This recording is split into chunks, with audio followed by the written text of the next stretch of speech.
With the TTAADC elections fast approaching, the Indigenous People's Front of Tripura intensified its campaign in the 11th Maharanipur constituency on Tuesday.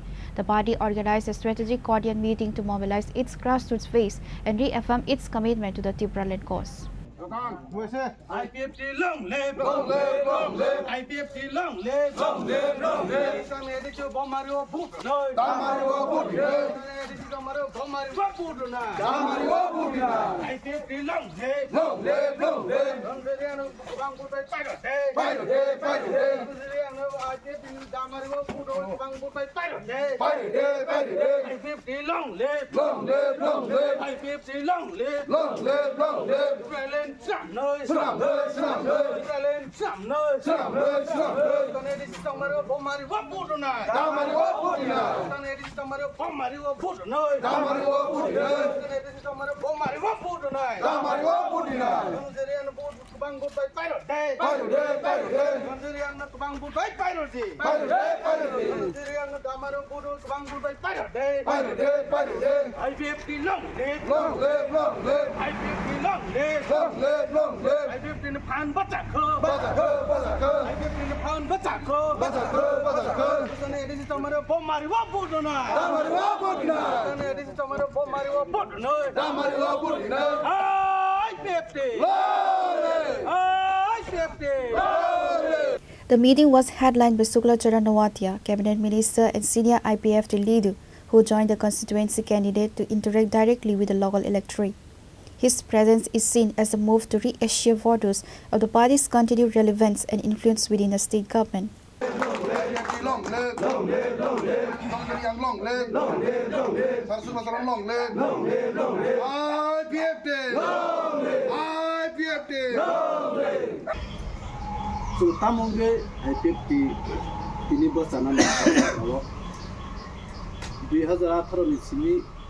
Party IPFT BJP be alliance to কোনো জায়গা থাক পাঁকে প্রশ্ন রাখতে যাবে জন্য দূর থাকনি নরক 18 সিমিন জুদুং থাই তিনি তা মুম্বাই নরক আলাদা না মাখা আকৌনো না যতনো মাসাও 2018 চুন যে জুদুংনি থাই 2019 বিধানসভা বিল পাস বাইদি রকমানি যে চিনি টিটিসি ফাইনালি আজ জিনিসটা তালসু জরা কোনো সাকসেসফুল থাইগাইয়া ও কারণে তো বিজেপি বাই তিনি অঙ্করে তো আলাদা পার্টি তো আলাদাভাবে চারা না খানে কোনো কষ্ট তবে মারিব আবো হাইকেনা তো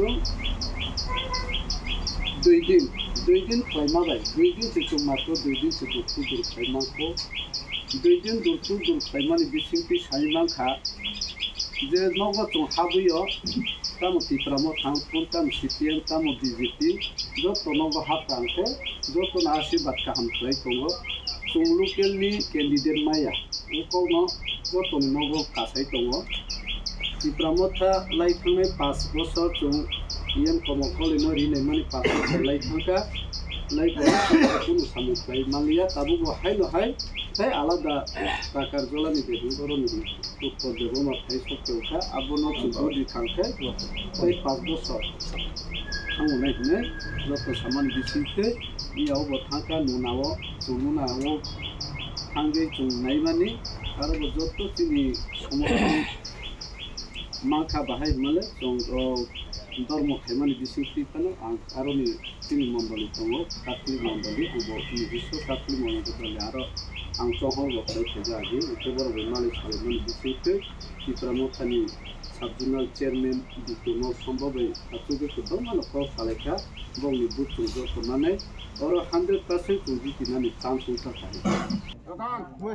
IPFT long live, long live, long live. IPFT long live, long live, long live. Samedi Bomario Putno, Damario Putno, Damario Bomario Putno, Damario Putno.